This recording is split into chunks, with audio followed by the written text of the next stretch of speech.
Bonjour à tous, nous allons voir aujourd'hui la recette de la pâte sucrée avec une variante au cacao. Elle vous servira de base pour de nombreuses tartes. On verra également la technique pour obtenir ce résultat digne d'un pro. Au niveau des ingrédients, vous aurez besoin de 120 g de sucre glace, 120 g de beurre, 250 g de farine ou alors 240 g de farine additionnée à 10 g de cacao pour la version cacao, 30 g de poudre d'amande, 50 g d'œufs, 1,5 g de fleur de sel mixée et éventuellement le zeste d'un citron et 2 g de vanille en poudre. Les quantités seront en description.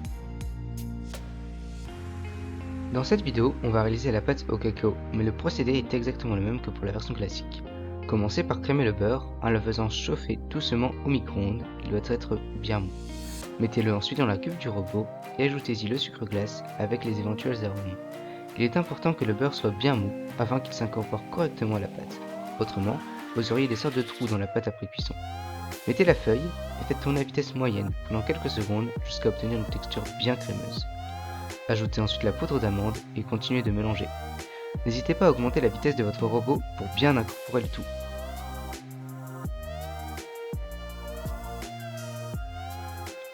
Une fois que le mélange est à peu près homogène, cornez la cuve avec votre maryse pour qu'il ne reste plus de résidus collés au fond. Tamisez ensuite une partie de la farine avec le sel et éventuellement le cacao si vous avez fait la pâte au cacao. Tamisez toujours votre farine, cela rendra votre pâte plus fine, évitera les grumeaux et éventuels résidus contenus dans la farine. Ajoutez-y ensuite un œuf, soit l'équivalent de 50 g, et remettez à pétrir pendant quelques instants. Ne cherchez pas à avoir un mélange parfait. Au contraire, on veut pétrir la pâte le moins possible. Ce n'est donc pas grave s'il reste de la farine mal incorporée. A l'aide de votre maryse, cornez de nouveau le fond de votre cuve avant d'ajouter la deuxième partie de la farine. Remettez à tourner le moins longtemps possible. Il ne faut pas que la pâte prenne de la force, sinon elle va se rétracter, elle sera difficile à travailler et vos bords risqueront de retomber lors de la cuisson. Regardez la pâte se former au fur et à mesure. Cela ne doit pas prendre plus de 15 secondes.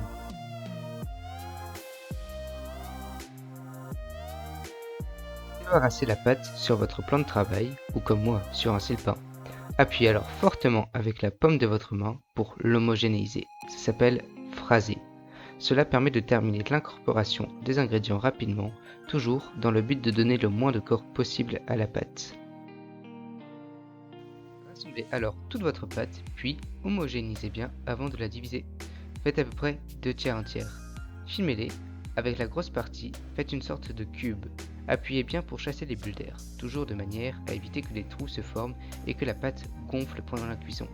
Faites un disque de la même manière avec l'autre partie et mettez au frigo au minimum 3 heures. Une fois bien reposé, reprenez votre pâte rectangulaire. Vous pouvez fariner, mais évitez d'en mettre trop pour ne pas assécher votre pâte. Étalez-la sur 3 mm. Vous pouvez, comme moi, vous aider de réglettes en bois que vous trouverez sur internet ou en magasin de bricolage. Vérifiez la longueur avec des bandes découpées dans du sile-pain. Les dimensions seront en description en fonction du diamètre de votre cercle. Vous n'êtes pas obligé d'utiliser le sile-pain, mais cela vous permettra d'obtenir cet effet pointillé. Appliquez vos bandes sur la pâte et appuyez légèrement avec votre rouleau pour qu'elles y adhèrent. Découpez de cette manière, en veillant à laisser de l'espace en haut et sur un côté. Vous verrez pourquoi après. Placez vos bandes au réfrigérateur pendant un minimum une demi-heure.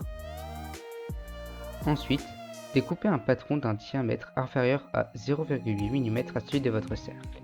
Il vous servira à découper un disque de pâte qui s'implantera parfaitement dans votre cercle. Prenez votre autre partie de pâte et étalez-la sur environ 2 mm. Si vous avez décidé de diviser la recette et que vous êtes juste, étalez-la en faisant 1/8 de tour à chaque fois pour veiller à rester bien rond et ainsi minimiser les pertes. Vous n'êtes pas obligé d'utiliser des règles, mais veillez à être assez fin. 2 mm, c'est parfait.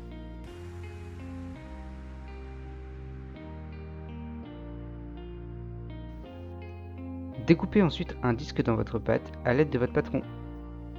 A l'aide d'une fourchette, piquetez ensuite toute la surface de votre pâte. Cette étape n'est pas obligatoire, mais elle vous assure que votre pâte ne gonflera pas lors de la cuisson. Réservez ensuite votre pâte au frais pendant au minimum 20 minutes. Pendant ce temps, beurrez légèrement votre cercle pour pouvoir y faire adhérer vos bandes. Reprenez désormais vos bandes de pâte bien froides et plaquez-les contre votre cercle. Appuyez bien pour qu'elle ne se décolle pas du cercle. Pour les côtés, disposez-les de cette manière avant de retirer l'excédent, puis de bien souder l'ensemble.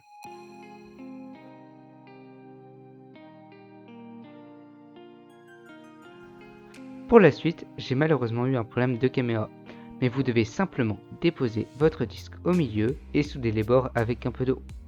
Repassez ensuite votre pâte au frigo pendant au minimum 3 heures, vous pouvez laisser toute la nuit, mais vous pouvez également la mettre 30 minutes au congélateur. Une fois que votre pâte est bien froide, vous pouvez préchauffer votre four à 200 degrés. Pendant ce temps, ébarbez les bords de votre tarte en inclinant légèrement votre couteau. Enfournez ensuite pendant environ 25 minutes en veillant à bien abaisser votre four à 155 degrés. Laissez refroidir avant d'enlever le cercle puis les bandes délicatement. A l'aide d'une microplane, râpez les imperfections pour obtenir un résultat hyper net.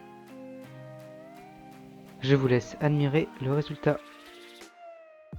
Attention, ne partez pas, il me reste un petit secret à vous dévoiler. En effet, si vous avez fait la version classique, au bout de 15 minutes de cuisson, sortez la pâte et appliquez un mélange de 3 g de jaune, 3 g de crème et 3 g de miel.